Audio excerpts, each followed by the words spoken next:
शिवसेनेचे खासदार संजय राऊत सध्या पत्रकार परिषद घेतात. आपण थेट जाऊया. आजपासून पुन्हा एकदा तुम्ही कार्यरत होता, पुन्हा एकदा कार्यरत होताय. काय भावना आहेत? 103 दिवस तुम्ही आतरवड जेलमध्ये होता. जेलमध्ये होतो. आज 3 महिन्याने हाताला घड्याळ बांधलेला आहे. 3 महीने के बाद हाथ में मैं घड़ी पहन, जेल में घड़ी पहना बैन होता है.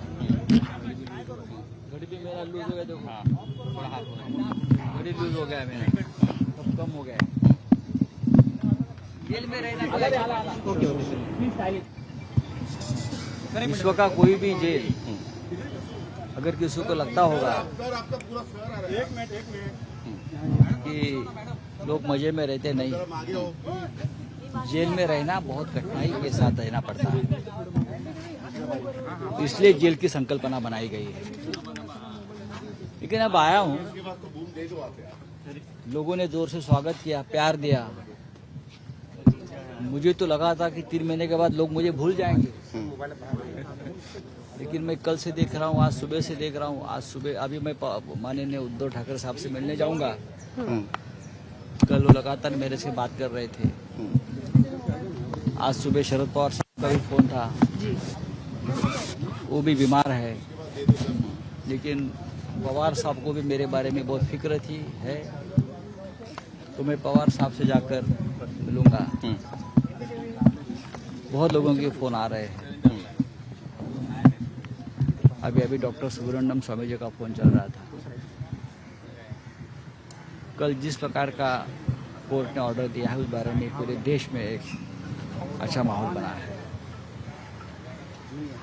मैं टिप्पणी नहीं करूंगा, ना ईडी पर करूंगा, ना जिस लोगों ने ये साजिश रची थी.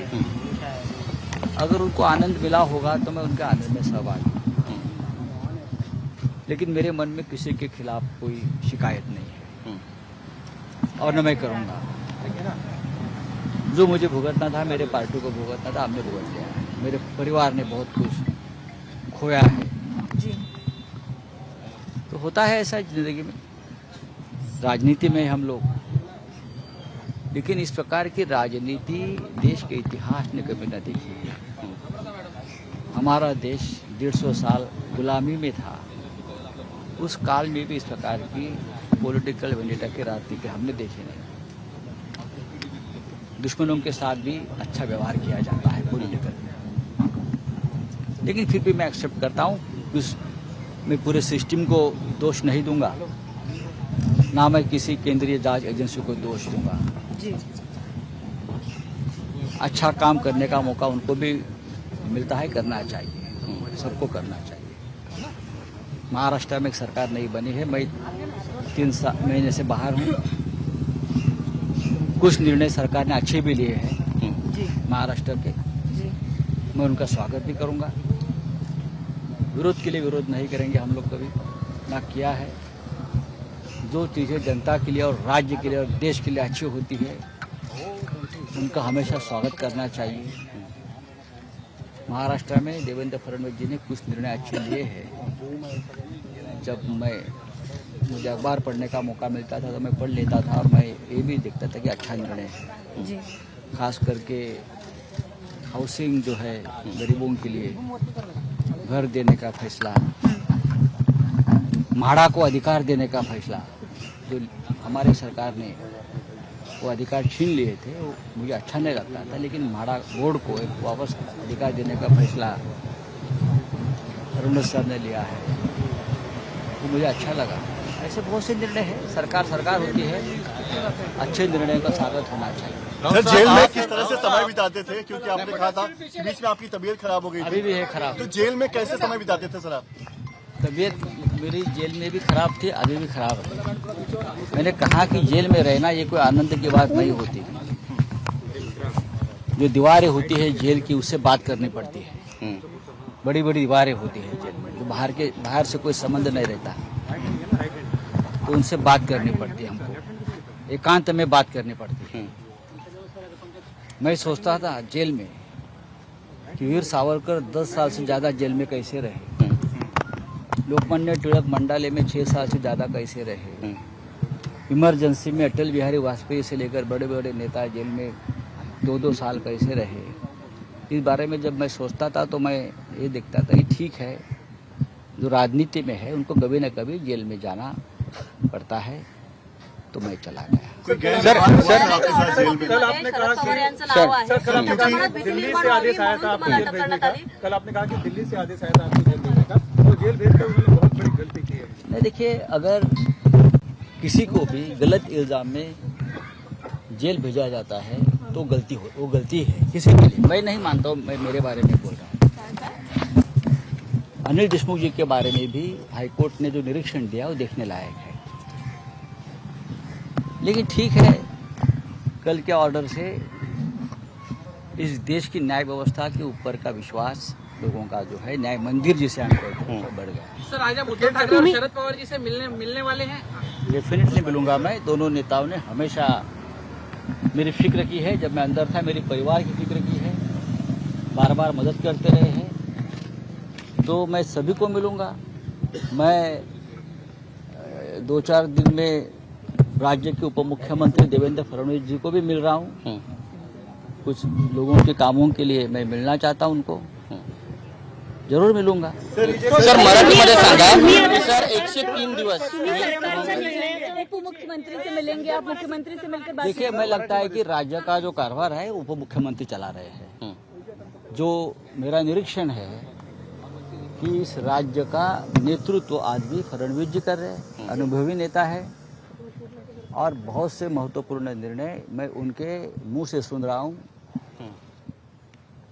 और जो मेरा काम है सरकारी वो उनके डिपार्टमेंट में है। पण ज्यांनी निष्ठा सोडली त्यांचं काय होणार मग? आपकी लड़ाई बीजेपी से और आप कह रहे हैं कि बीजेपी के उप मुख्यमंत्री से मिलेंगे, तो ये विरोधाभास है। मुख्यमंत्री किसी पार्टी का नहीं होता, वो राज्य का होता है।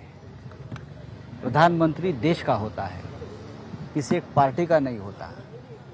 मैं दिल्ली में जाकर प्रधानमंत्री से मिलूंगा और अमित शाह साहब से मिलूंगा, गृहमंत्री है देश के, और उनको भी बताऊंगा क्या हो गया मेरे साथ। एकनाथ शिंदे मुख्यमंत्री मानत नाही तुम्ही? सर, दिल्ली में जब मनीष सिसोदिया जांच एजेंसियों की पूछताछ से बाहर आए थे, उन्होंने आरोप लगाया था कि उन पर दबाव बनाया जा रहा है कि आप आम आदमी पार्टी छोड़कर बीजेपी शामिल हो जाए। आपका इस तरह का कोई अनुभव रहा क्या सर? देखिए, इस बारे में मैं जल्दी बात करूंगा, आज नहीं बात करूंगा। सर, मराठीमध्ये सांगा की 103 दिवस तुम्ही तुरुंगामध्ये राहिला, जो अनुभव नेमका कसा होता, कुणाकुणाच्या आठवणी तुम्हाला त्या? तो अनुभव आता इतक्या लवकर सांगण्यासारखा नाही आहे, आणि आठवणी तर खूप येतात। जेव्हा आपण तुरुंगात राहतो, आमचे मित्र आणि मनसे प्रमुख राज ठाकरे यांनी एका भाषणात माझ्यावर टीका करताना सांगितलं होतं की संजय राऊतांना ईडीकडून अटक होईल, आणि आता त्यांनी एकांतात स्वतःशीच बोलण्याची काय प्रॅक्टिस करावी। मला त्यांना सांगायचं आहे की हो, मला ईडीने अटक केली, ती बेकायदेशीर होती, असं कोर्टाचं म्हणणं आहे। आणि राजकारणामध्ये शत्रूच्या संदर्भातही अशा भावना आपण व्यक्त करू नयेत की तो तुरुंगात जावा।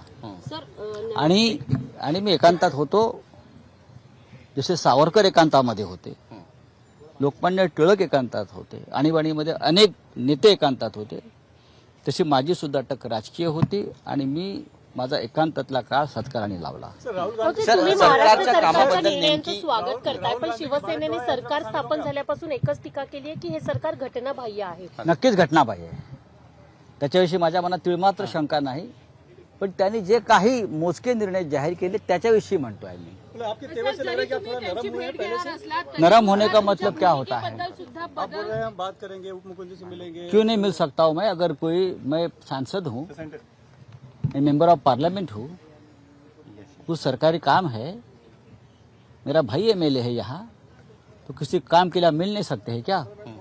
क्या है ये? महाराष्ट्र है, ये महाराष्ट्र है। महाराष्ट्र में एक दूसरे से मिलना ये हमेशा होता है। बीजेपी की लड़ाई आपकी वैसे ही जारी रहेगी? डेफिनेटली, क्यों नहीं। जब तक पद पर कोई बैठा है संवैधानिक पद पर, तो उसे मिलकर राज्य के देश के कामों के बारे में चर्चा होनी चाहिए। और मैंने पढ़ा है, जब मैं जेल में था, फडणवीस जी ने कहा था कि जो कटुता है हमारे महाराष्ट्र में बढ़ गई है वो कम होनी चाहिए, और मैंने उनका स्वागत भी किया। तुम्ही म्हणताय की फडणवीस येणार, पण किरीट सोमय्या आणि मोहित कंबोज म्हणतात आता आम्हाला पुन्हा एकदा कामाला लागा. भारत जोड़ो यात्रा में शामिल होंगे।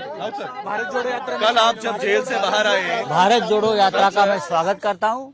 अगर मेरी तबीयत ठीक रहती तो मैं जरूर राहुल गांधी जी के साथ जाकर भारत जोड़ो यात्रा में शामिल होता। मैं आज उद्धव जी से इस बारे में बात करूंगा। धन्यवाद।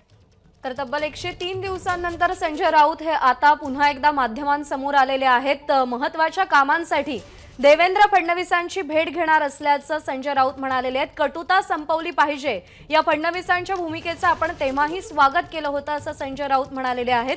आणि पुढच्या काही दिवसात महत्त्वाच्या कामांसाठी संजय राऊत देवेंद्र फडणवीसांना भेटणार असल्याचं त्यांनी माध्यमांशी बोलताना सांगितलं। इतकंच नाही तर दिल्लीमध्ये जाऊन पंतप्रधान नरेंद्र मोदी आणि अमित शहा यांचीही भेट घेणार असल्याचं त्यांनी सांगितलंय।